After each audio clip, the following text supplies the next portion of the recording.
Bonjour les quatrièmes, alors j'espère que vous allez bien. Je vous souhaite de passer de bonnes vacances. En ce qui me concerne, ça va mieux, donc je vais reprendre le relais au niveau des cours. Et donc je vous envoie cette petite vidéo pour vous présenter tout de suite le travail que je vais vous demander la semaine après les vacances, puisqu'elle sera en distanciel. Et donc je préfère vous envoyer le travail maintenant, comme ça vous vous organisez comme vous voulez. Si vous voulez prendre de l'avance pendant les vacances pour être tranquille la première semaine, ne pas être surchargé de travail, vous pouvez bien sûr vous avancer et m'envoyer vos travaux dès que vous avez fini. Alors je vais vous expliquer ce que j'attends de vous comme travail. Alors en fait, on va faire de la géographie. Et dans Prenage, je vais vous mettre un lien vers cette page web comprenant tout le cours et tout ce que je souhaite que vous fassiez. Donc en fait, dans votre cahier de géographie, vous allez faire une page de présentation du chapitre 2 qui s'intitule les mobilités transnationales. Vous prenez toute la page pour me faire ça, vous avez l'habitude. Et puis ensuite, vous prenez une autre page pour me présenter le thème 1, un monde de migrants. Donc ça, c'est déjà le premier travail qu'il va falloir faire. Alors, le temps de travail que je vous donne pour cette semaine de la rentrée équivaut à peu près à 2 heures de travail, plus ou moins en fonction de vos habitudes, bien sûr, de travail. Alors, c'est pour ça que je vous conseille de le faire petit à petit.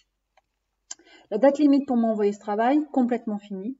Vous ne m'en envoyez pas petit bout par petit bout, hein, vous me l'envoyez complètement fini. C'est le jeudi 29 mai au plus tard. Mais je vous conseille de me l'envoyer dès que vous l'avez fait et de ne pas vous y mettre le mercredi 28 au soir parce que ça va être un peu compliqué.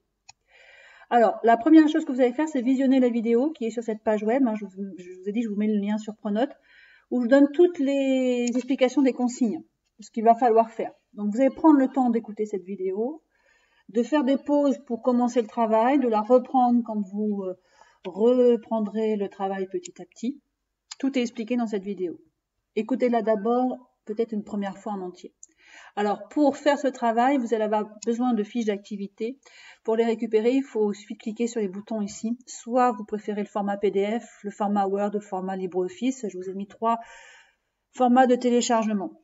Alors ensuite, vous avez 2 possibilités. Soit vous répondez directement sur l'ordinateur, soit vous imprimez, vous collez dans votre cahier, vous préférez écrire à la main. Et dans ce cas-là, vous me ferez des photographies de votre cahier, comme vous voulez.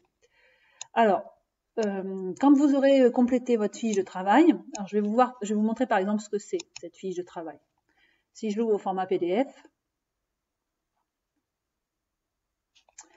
voilà, donc en fait, ce travail concerne les migrations internationales. La première chose que vous allez faire, attendez, je vais l'agrandir un peu pour que vous puissiez mieux vous rendre compte de ce qu'il faut faire, c'est comprendre les différents types de migration et leurs conséquences sur, bien sûr, les sociétés et les territoires. Alors pour ça, il va falloir utiliser votre manuel scolaire pour rechercher les définitions de réfugiés, de émigrés et de immigrés et les noter directement sur la feuille. Ensuite, vous allez observer cette carte et vous allez répondre, vous allez compléter. En fait, voilà, il faut compléter directement sur la feuille. Alors, vous inquiétez pas, je vous ai tout expliqué dans la vidéo qui est juste au-dessus des feuilles d'activité. Quand vous aurez entièrement rempli vos feuilles d'activité, enregistrez-les bien sur votre ordinateur ou imprimez-les et collez-les dans votre cahier pour bien les conserver, pour pouvoir faire la correction plus tard. Et envoyez-la moi sur RuneCube, puisque maintenant je pense que vous savez faire. Voilà, alors je vous souhaite bon courage pour ce travail. J'espère que vous avez bien travaillé en mon absence. Et on se retrouve très bientôt, j'espère, en présentiel. Bon courage à vous.